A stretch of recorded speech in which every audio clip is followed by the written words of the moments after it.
sense of soul. Hey Soul Seekers, it's Shanna. Journey with me to discover how people around the world awaken to their true sense of soul. Now go grab your coffee. Open your mind, heart, and soul. It's time to awaken.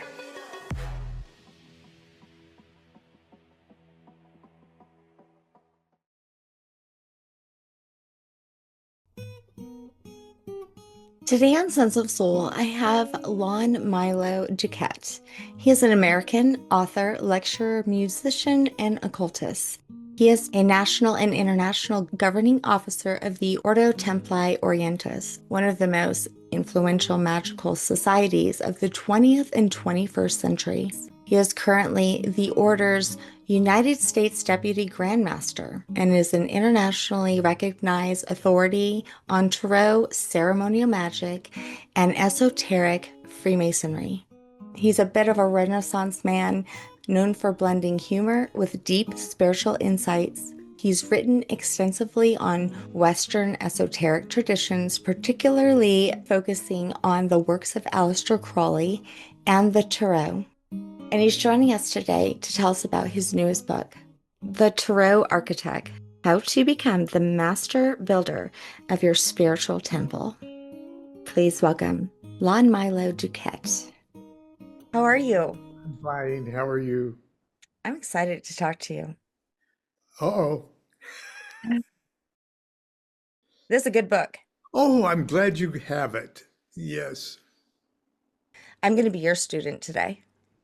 Oh, Yes. that means I have to learn from you. I've been recently studying the Tarot along with the Kabbalah, but not in one book. So thank you very much. You're welcome. They go together well. Excuse me if I pronounce it Kabbalah. I know it's not correct, but I'm not sure anything is correct. So I'll just pronounce it the way I've done for the last 50 years. The magic of Kabbalah, if you want to use that term, is that it truly is the blueprint of absolutely everything. It is the common denominator of everything. And the structures like the tree of life or the cube of space, all of those are just kind of like roadmaps to show you around a miniature working model of existence.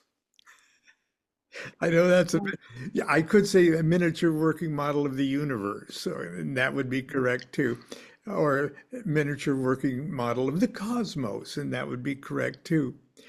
But it's more than that. It's a miniature working model of existence. It's the machinery. And ultimately, each one of us is a reflection, is a shard in the great holograph of the totality of existence. In Kabbalah, they say, well, we're made in the image of God. Mhm. Okay. Well, hell yes, we're made in the image of God. We're, a direct reflection, but it sure doesn't feel like we are the reflection of a perfect singularity. Well, use the tarot as an example. When you buy a tarot deck, many times the publisher is knowledgeable enough to put the cards in order, like the 22 trumps, 0 through 21, and then you got the 4 suits, with the ace, and living inside the ace is the 4 court cards, like king, queen, prince, princess, and then the 9 small cards, 2 through 10s. And a lot of times the publisher is hip enough to put them in that order. Well, that's how things really are. The universe is already just operating just perfectly. It's well-oiled. It's doing just fine. But it doesn't seem like that to us, okay? Like our defective powers of perception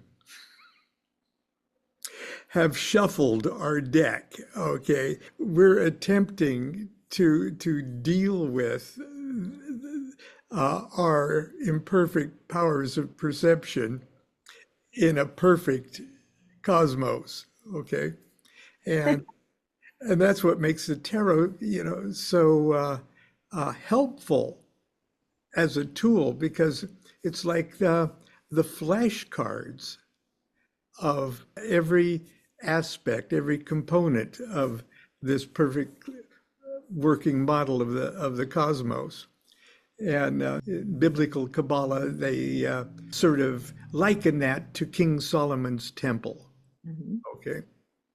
The idea of King Solomon's temple was to build a house that would accommodate the presence of the true and living God Most High. I think that's the one they use for that. In other words, a house to contain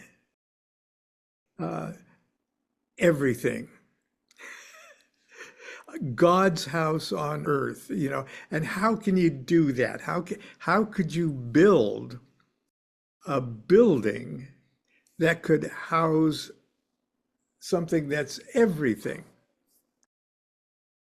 And it's like God is a giant tuning fork, okay? And the power, the essence of God is this big vibration, this single vibration, okay? You can call that the word if you want. And it's like this huge, huge vibration that is holding, creating, sustaining, destroying everything always. And it's that note. Let's say it's a B flat. I don't know if it's a B flat. Who knows? But God is a giant B flat. If you could just build a perfect, tiny tuning fork that has the same properties in it, that it vibrates its own little tiny B flat. Okay, if you would hit it, it doesn't do a C or a G sharp. Okay, it's a B flat. If you make a tiny, perfect B flat tuning fork, it sets to vibrating to the great B flat. Does that make sense? Yeah. So the big B flat that's holding the universe together is going, and if you could make a duplicate, a replica, a miniature B flat tuning fork, you don't even have to hit it. It's already vibrating in sympathy with that.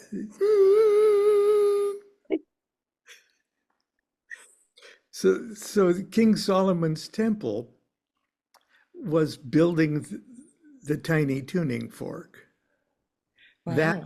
That's how you get God to come into the sanctuary. That's what's lighting up the Ark of the Covenant and all of that stuff. So can you see in that allegory, that story, because I doubt whether there was Tuning fork. very much history connected to that tale, but myth is better than history. And that's the idea. And that's sort of the idea behind even the title of the book, The Tarot Architect. It's having that tarot help you build your miniature tuning fork.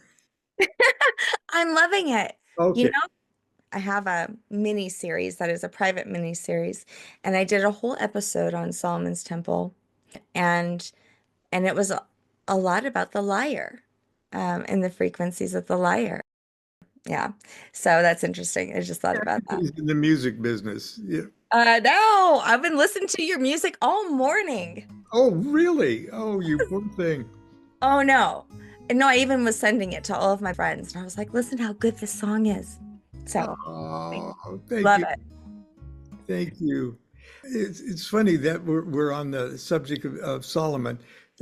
Part of the story was the builders of King Solomon, the workmen, were what is commonly thought of as evil spirits or Really? demons. Yeah, and it's really not like that. And neither are evil spirits. Okay, Right. if you're thinking so small that there's you've got little goods and little evils, then I guess what's seemingly destructive is evil. But the whole thing about Solomon and the Solomon story was, okay, he inherited this gig. He was an unlikely inheritor of the throne, because he was raised in the harem and was sort of a wild rock and roll guy. But nevertheless, he inherited the kingdom because David couldn't, wasn't allowed to build a temple because, his he was too bloodthirsty. You know, the Mason says there's too much bloodshed. God said, we'll have somebody else build it. But Solomon, who was like an artist, okay, he was an artist. He was a singer. He was a poet. Poetic. Yeah. Yes. So he's not really a dictator kind of. He's not a general, or he's not a bully or a politician. He's an artist, and he inherits this huge job to build a miniature working model of the cosmos that is the tiny tuning fork to the big tuning fork of God. Okay, a house, a building that houses God. That's all you got to do. It's a big job. But instead of him calling up building contractors Mm-hmm. before he meets with Here. yeah, with business people, to before he does that, before he brings on advisors to tell him to do this or tell him to do that, maybe some of his dad's old advisors who were, how did that work? Yeah. Uh, Instead of that, the story goes, he entered into the presence of God. Now, you can say, well, oh, he prayed. Well, yes, but you can call it that. He entered into the presence of God, because if he was going to build a miniature working model of the cosmos, if he was going to build a house for God, why go to anybody else for advice? Okay. Story goes, he entered into the presence of God. And number one, God was surprised to see him because,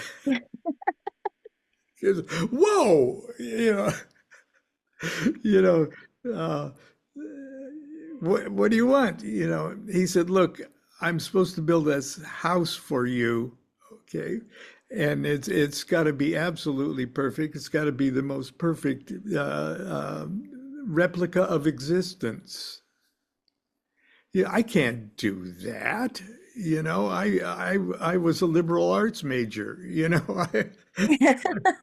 I was, uh, I can't do that. And anything that I do, I got to do it just the way you would demand it to be done. And as this kind of story goes, God goes, first of all, let me stop you there. That's the coolest thing anyone has ever asked me in eternity. You didn't come, into my presence and ask me for riches or gold or women or yeah. You asked me for my wisdom. That's right. And of course, us Kabbalists are saying, well, wisdom is number 2 on the tree of life. You know, it's above the abyss. Wisdom is the reflection of God. That's right. It's the 2 that's the reflection of 1. And understanding is number 3. Okay. And they go together. They're not even 1, 2, and 3. There's just one thinking about itself. Okay. Trimorphic. It's a Trinity unit, but we digress. God said that now that's the coolest thing that anyone's ever said. That's exactly what needs to be done. Okay. You're so cool. He says, not only that, I'm going to blend my wisdom in your little tuning fork. Okay. And it will help you along the way. And you've got it. You've got me. Not only that, I'm going to give you a couple of secrets. One of them is the blind forces in the universe that most everybody since Adam have considered to be evil because they give you trouble. You know, Challenge you. yeah. You know, but they're part of the big scene here, okay? Because the universe is a big, complex thing, and it's constantly creating, sustaining itself, and destroying itself, okay? And part of that wrecking crew, and part of the resistance to the universe sustaining itself, are these just wild and crazy, untamed forces, blind forces, but they're part of the cosmos. They do the heavy lifting in the cosmos. And the only thing that makes them, they're like heavy machinery in a construction yard. They're like bulldozers and steamrollers and things like that. You need them to build things. But they have to have an intelligence that controls them. They have to have a trained operator. Otherwise, if you leave your steamroller on all night, unattended all night, it goes through town and smashes everything. And people say, oh, there's an evil demon steamroller. But God told Solomon to look, these guys do the heavy lifting in the universe. And as long as you're vibrating with my wisdom, you can have them help you do absolutely anything you want. I'll give you an entire wonderful, potentially wonderful labor union of demons to help build the temple. And this is part of the foundation of Solomonic magic. That's why they call it Solomonic magic, because they're only evil spirits when they're uncontrolled, undirected. The whole time I was listening, I was seeing those tarot cards popping up in my reading. These things we fear. Power. Yeah. And those spirits, the 72 is a big number in Kabbalah, 72 classic Solomonic spirits, one for the day and one for the night, are assigned to the 36 small cards of the tarot.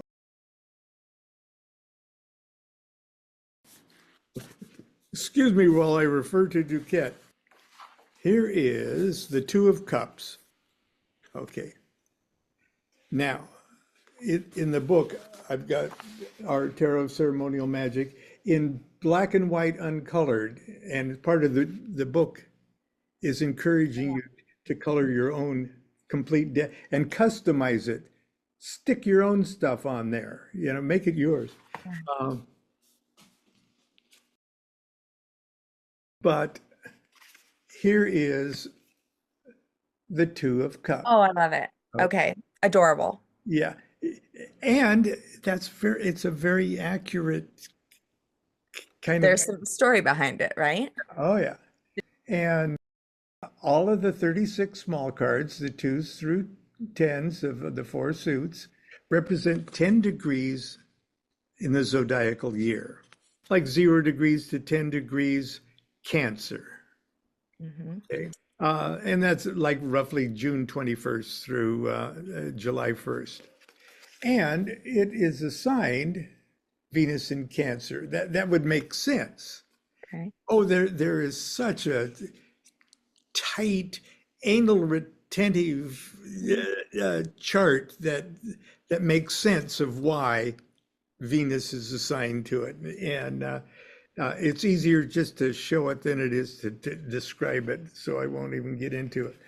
But see these sigils right here?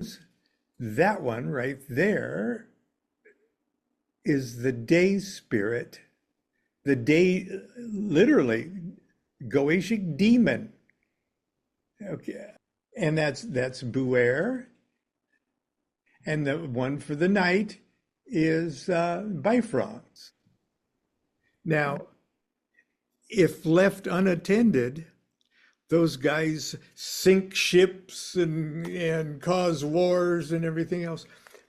But if controlled by someone whose finger is stuck into the light socket of above, okay, they do all sorts of cool things.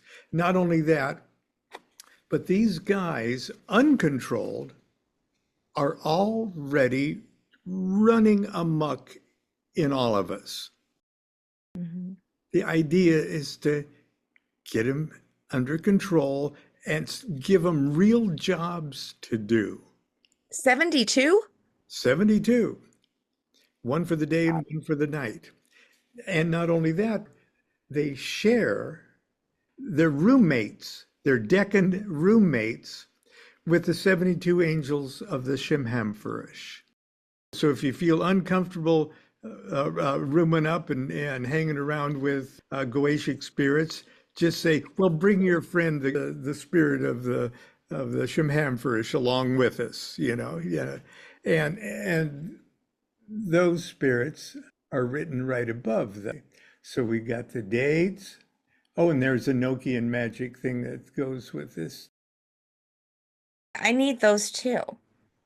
Oh my God, how could you have lived without these? I don't know. Today. Okay, Yeah. you get those from Magical Omaha. Okay. Or not, just go to Magical Omaha tarot cards and Okay. yeah. I mean, I have decks. I love them because they're beautiful. I connect to the art. But then I have decks that aren't so beautiful, and I'm not really sure what it is about it, but they've taught me the most. You know, Right. yeah.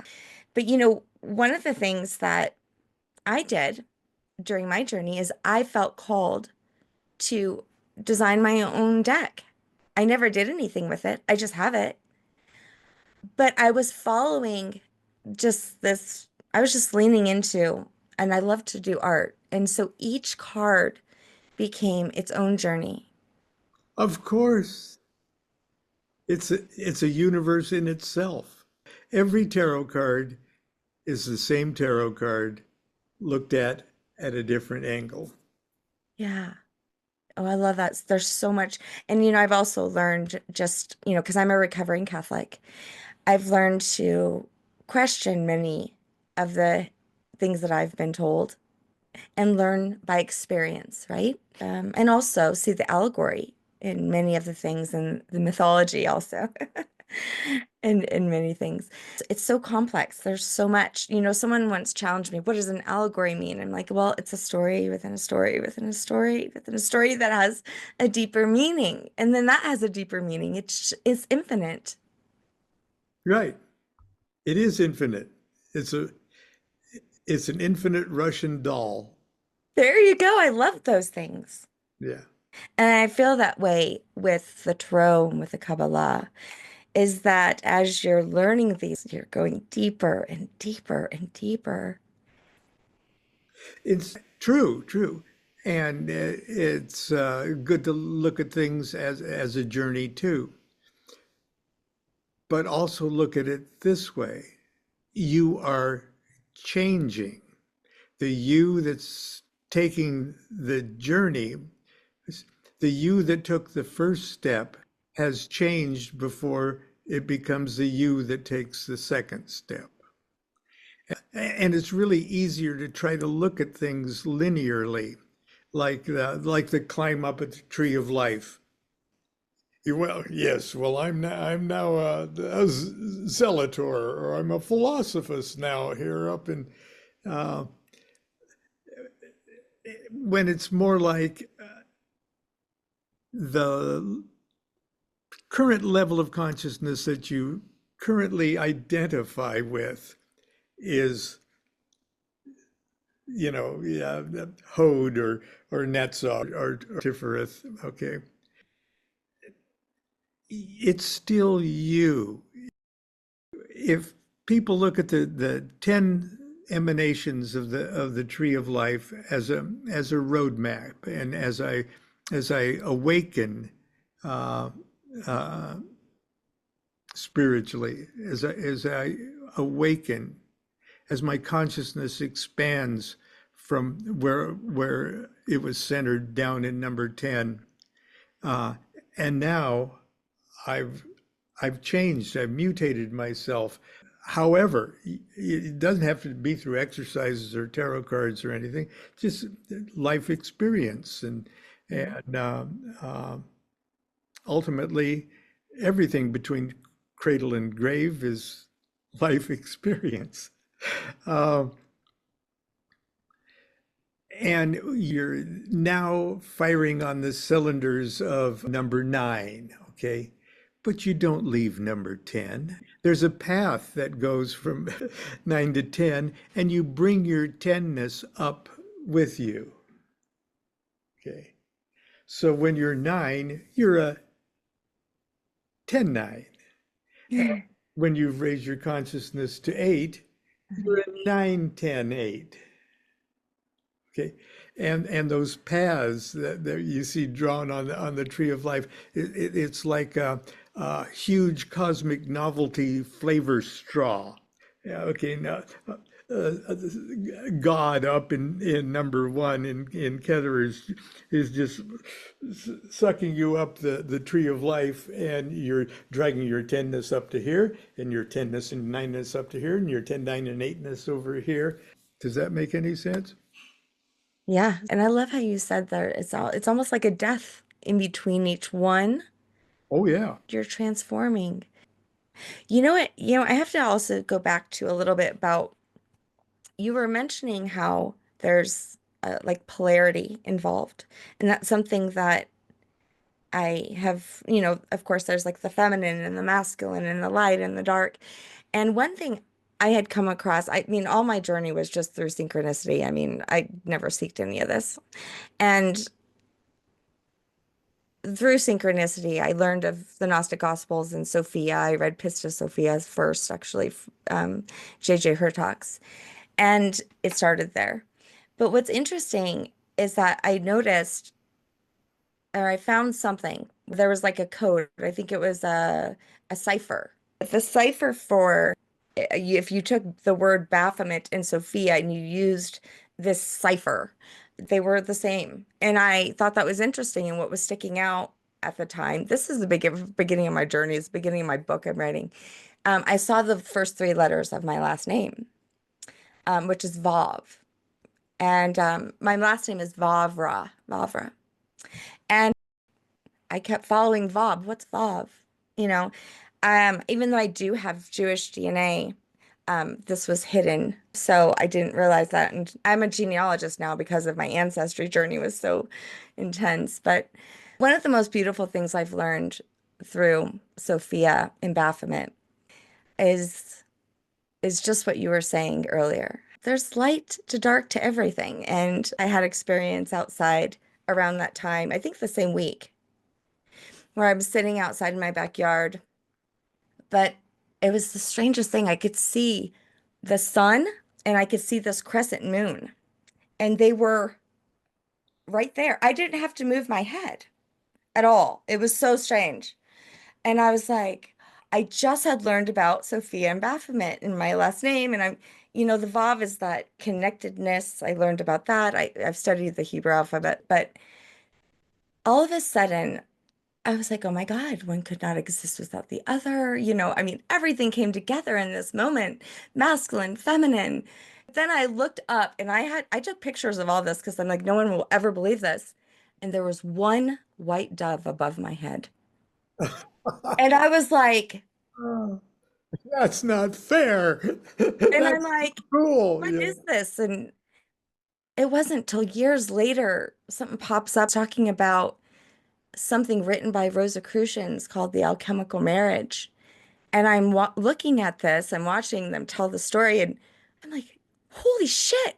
Like the artwork is exactly, and I'm like, how is this? This is my entire journey has been like this, especially with my last name. My first name means the possessor of hidden wisdom, which is exactly what I've been going through and discovering wisdom as in what it seems like Solomon was also a fan of. So I don't know any of this on a academic level, but when I talk to Gnostic scholars, amazing people like yourself, they're like, that is a thing. And I'm like, well, why am I remembering these things and having experiences? The only thing I could think of is how it feels is that I already know. So these experiences that I've had just tap me back into this inner wisdom that's already there. And the more space I make within myself, I know. It's more of a matter of truth is truth. And if you're on a Polynesian island and you expand your consciousness to realize a greater and greater purity of the central truth, and if you're in Siberia and you raise your consciousness to the greater and greater levels of, I won't even say understanding, apprehension of the truth, how you try to explain it to other people sounds exactly the same. That's why, well, there must have been missionaries that went from the South Pole to, yeah. No, truth is truth. And as your mind expands, it becomes more universal. And only a couple things change. Your God names, or Yeah. one of them is a tree and the other one is, an alligator. It's still the same thing. And it's like one song that everybody gets. As they become more and more in tune, everybody starts to hear the same melody. My wife always says, because she's was raised Catholic, and her first years in going to Catholic school, where you went to mass every day, but she loved it because they fasted until mass was over, every day. And she's just always a little wispy little girl, and that got her so high to fast, and it was this kind of a miniature Gothic Catholic church in Columbus, Nebraska, and the incense and it was in Latin. And it was so mystical and wonderful. She just absolutely loved it. And for the first few years, the priests were just wonderful, and the nuns were just saintly. And she had to go to public school. Eventually, she got out of it, and then things changed. And when we first got married, I said, "Look, I'll take you to church." You know, every, all all you want, whenever you want. I don't care. I love you so much. I don't care if you're a frog worshiper. I'll take you to, I'll take you to the frog ceremonies. Uh, and so I just sat there because at the time I was, very materialist, atheist kind of guy. And it was during the Vietnam War, and out here in California, the the priest literally during the homily or whatever, literally prayed for victory. Okay, Mm. not peace. Okay. And a bell went off in her head that is a big disconnect here.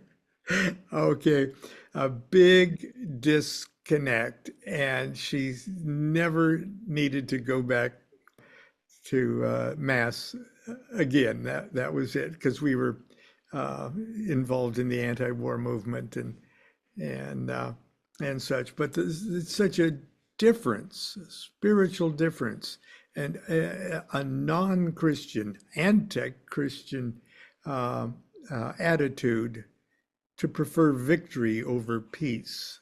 I don't know if everybody would agree with that, but us at the time.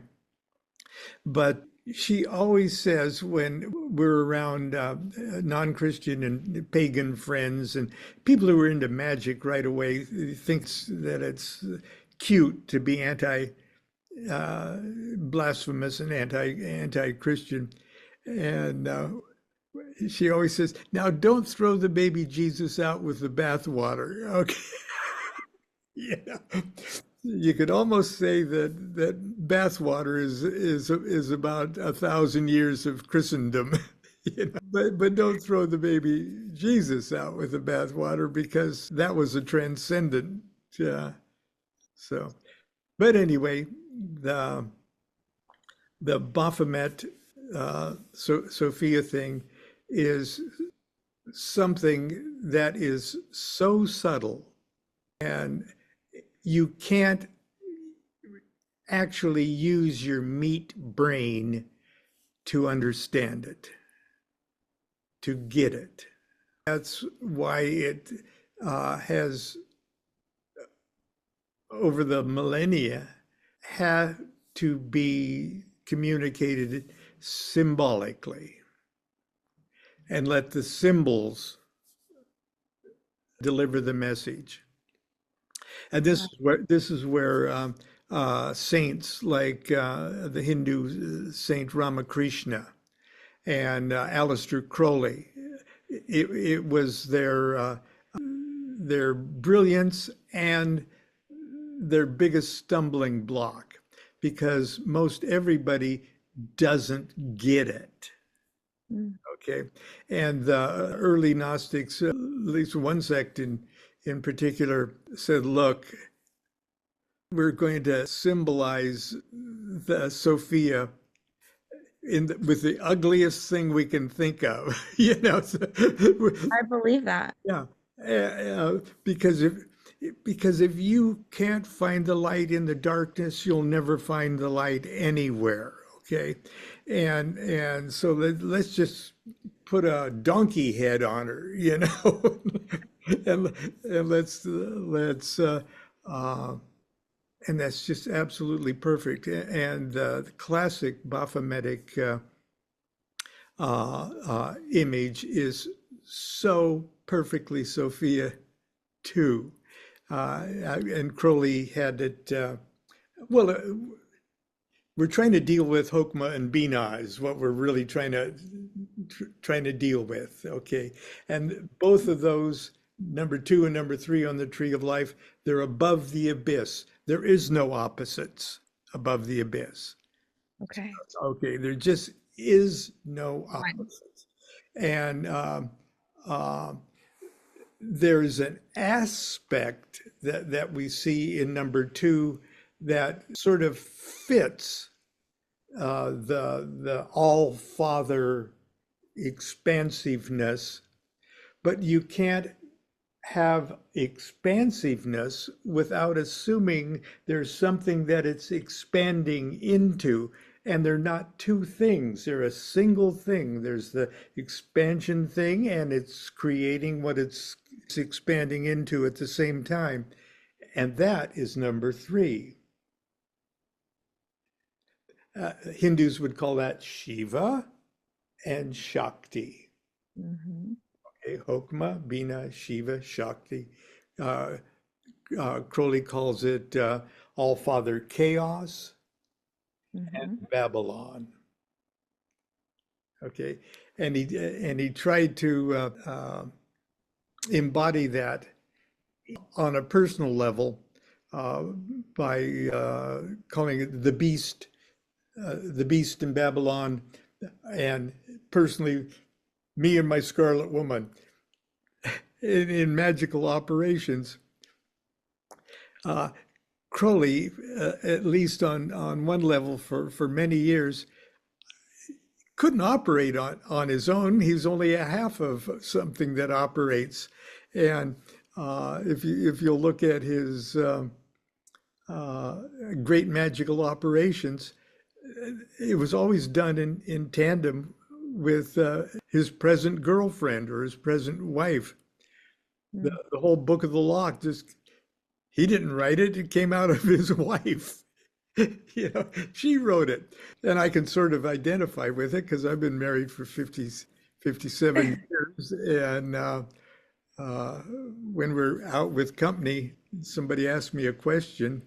9 times out of 10, I turn to Constance and say, "I don't know.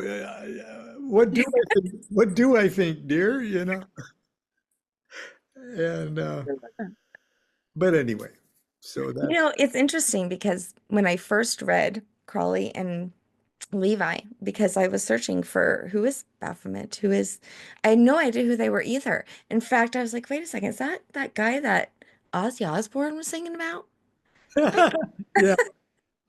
And then, but I didn't have any influence, though. So I read it very raw.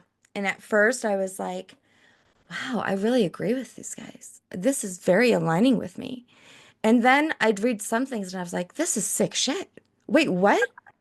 Wait, I'm so confused. You know, I did the same thing with the Gnostic Gospels. I had no interpretation. I read them raw.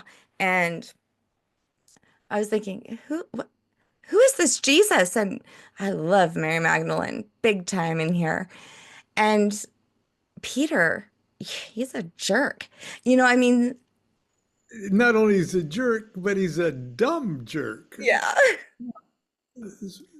Speaking of the Baphometic thing, Yes. this in our tarot deck anyway, the Devil card, just like Eliphas Levi Yes. used the Baphometic image, but I'm also a Freemason. I'm a 32nd degree Scottish Rite Freemason, and our symbol, or the Kadosh symbol, and the 32nd degree, 33rd degree, is a black eagle I see it. sitting on a sword, Mm.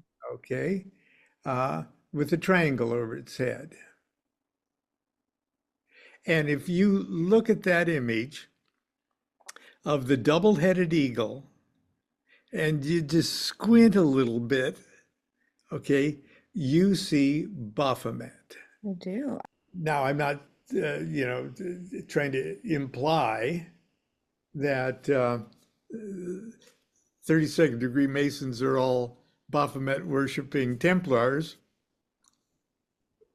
but supposedly,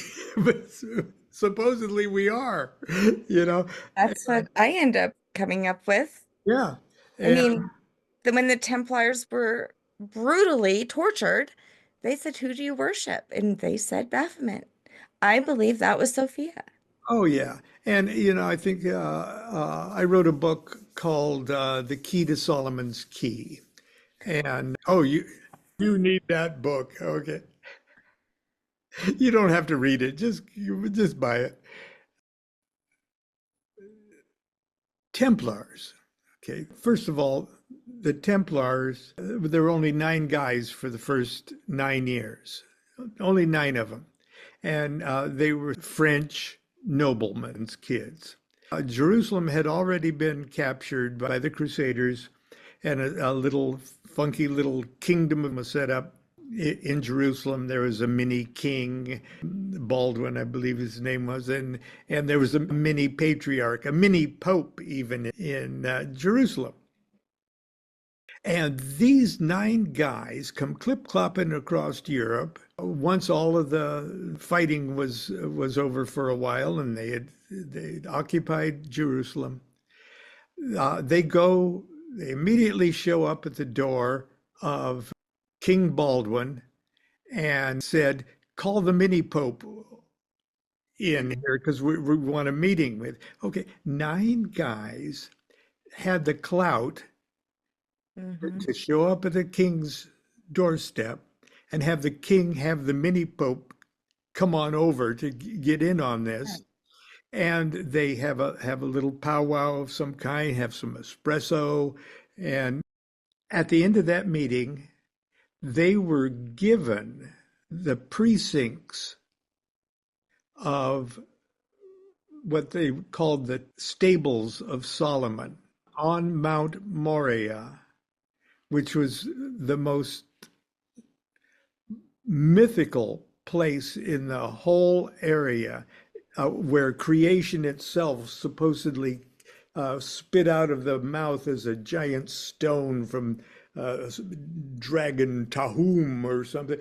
And that's where the stone raised up, and Jacob slept on that stone.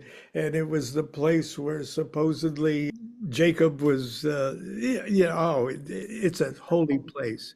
Not only that, but it was reputed to be the site of King Solomon's temple. Okay.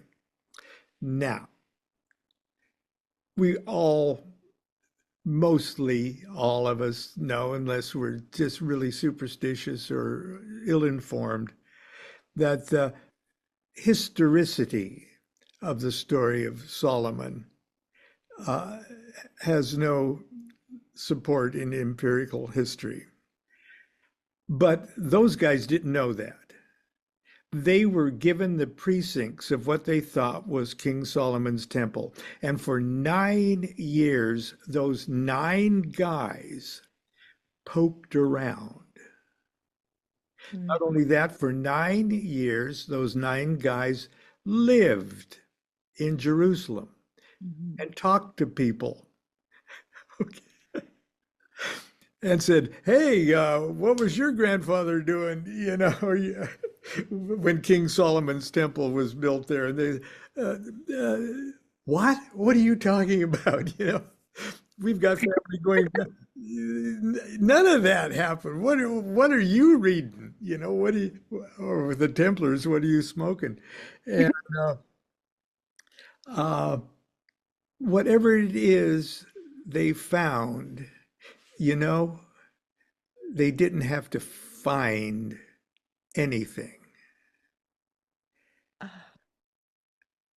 Finding nothing was such a big thing when there was so much they were expecting to find. They knew that the historicity of what much of Judeo-Christianity was built on was not, there was no historical foundation for it whatsoever. And that could be their biggest secret, that they found nothing when they should have found everything. And the idea that if they pulled the plug on that story, the entire justification for the divine right of kings for every king that was in Europe would dissolve. And they wouldn't be Holy King of France and Holy King of this and Holy King of, okay. it would have completely crumbled Western civilization. Okay.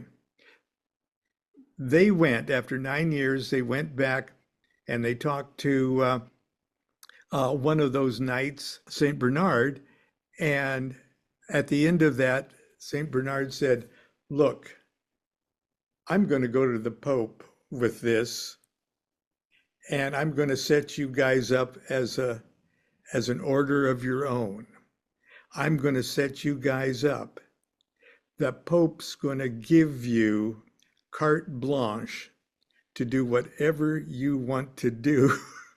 Because if this gets out, okay, Are you serious? yeah. Are you allowed to tell me these things?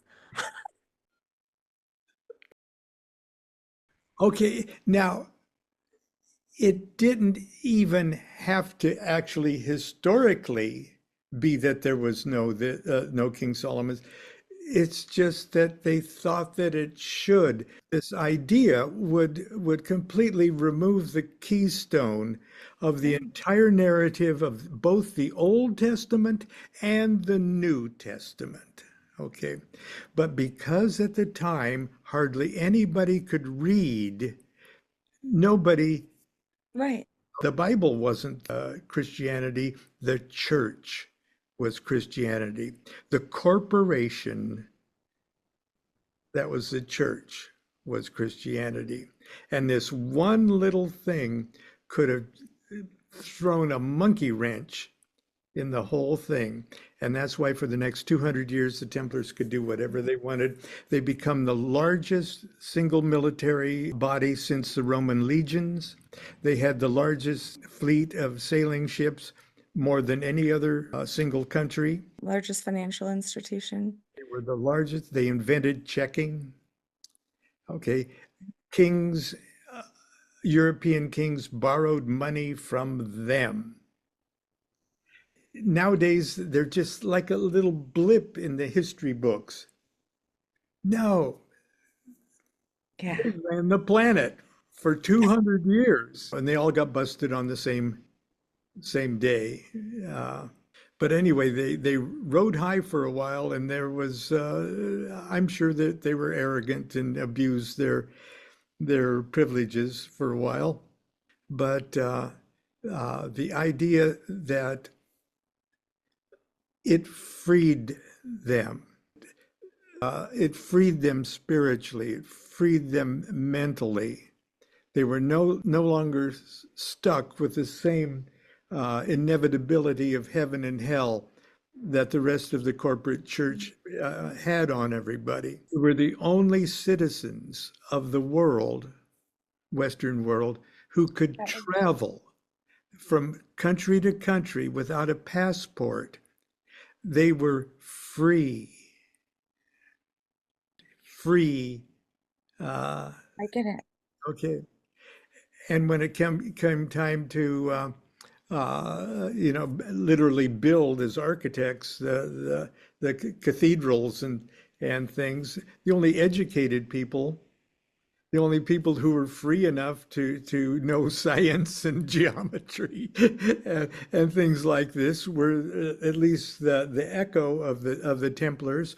And it was the Masons, the stonemasons, who then became the free citizens.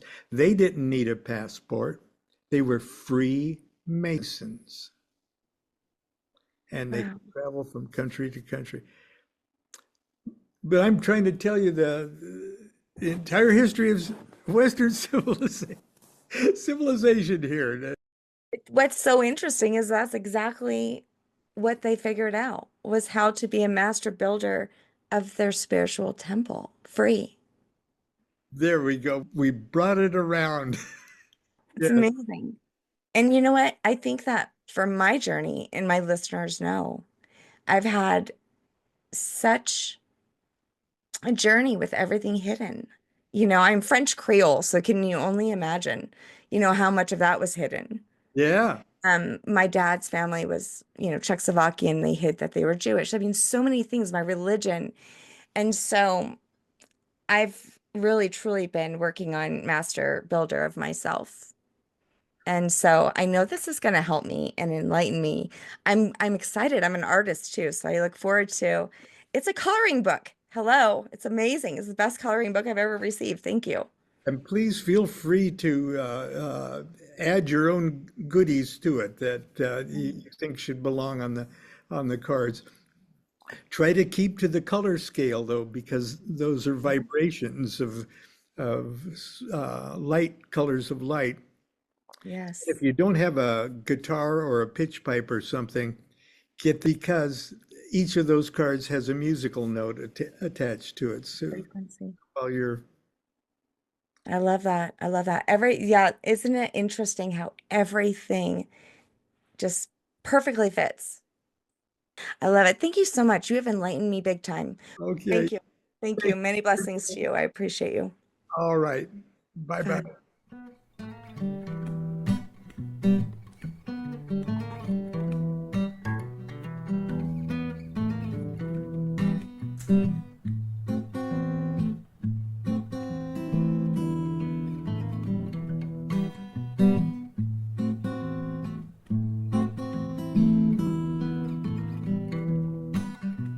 It ain't necessarily so.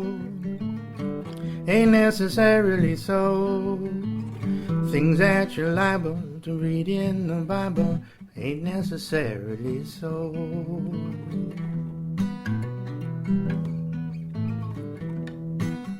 Well, Eve caused old Adam to fall.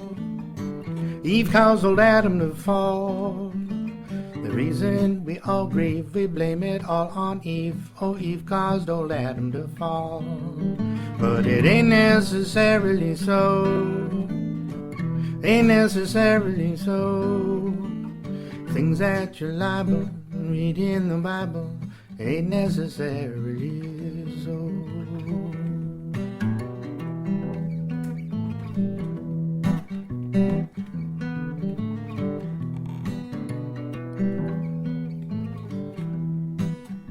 Well, God destroyed Sodom for sin, for sticking things in the wrong end.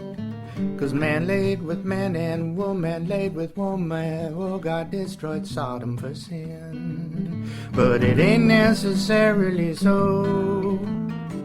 Ain't necessarily so. Things that you're liable to read in the Bible ain't necessarily so.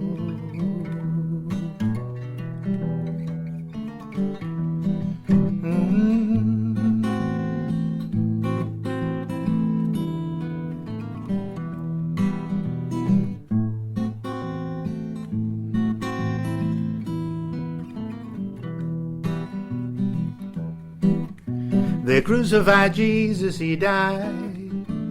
Crucified Jesus, he died.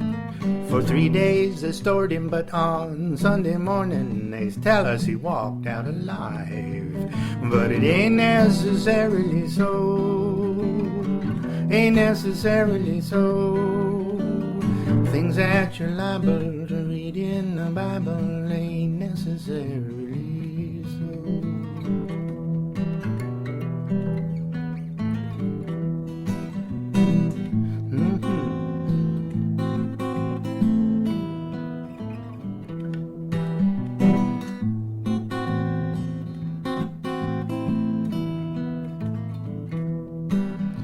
Well, Paul says we're evil from birth.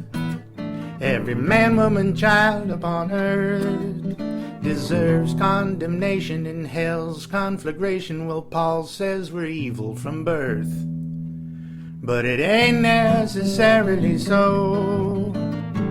Ain't necessarily so. They tell you, oh children, the devil's a villain. But it ain't necessarily so.